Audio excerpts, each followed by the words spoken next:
I do want to look in the future still some more. So you've reported that this may be the last year before lab-grown turkey is on the table. Can you elaborate? Yeah, so there is a major, major milestone this month in the cultivated meat industry, the industry where meat is grown in lab bioreactors from animal cells without any slaughtering having to happen.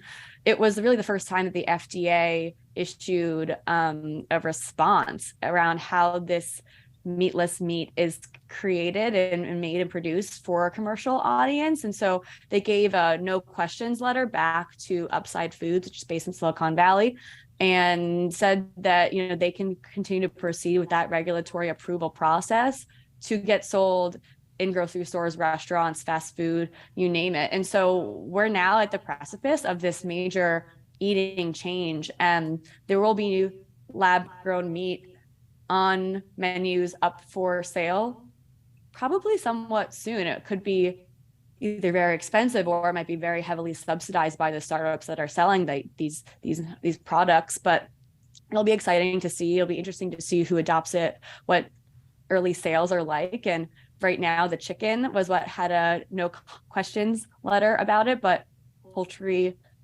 is, a similar sector, and turkey and many other meats are going to be well on their way to becoming cultivated in labs. And so we're really at the cliff here, and the future of food is upon us. That sounds like an exciting time. So, you did mention the price point of these no-kill meats. How expensive do you think this will be? Going to a restaurant, you want lab-grown meat. What's that going to cost you? I mean, the economics of these startups is kind of completely out of whack right now, and production is super, super expensive. It costs tens, if not hundreds of thousands to produce very, very small quantities of this type of meat.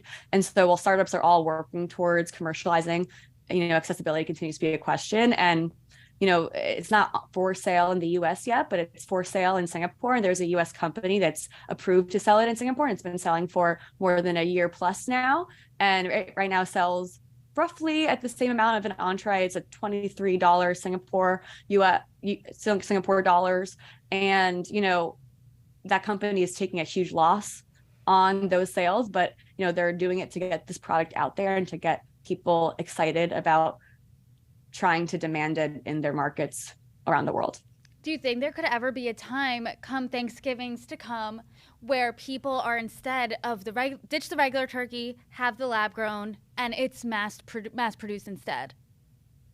I mean, absolutely. There are dozens of billionaires that want to make it happen. And also, that includes not even just billionaires, other investors like the Whole Foods founder himself, who invested in the company that got the no questions letter, Upside Foods in Silicon Valley. And so, there are a lot of institutional players and other players in the food industry who are clearly keenly invested in making scaling this type of meat a reality.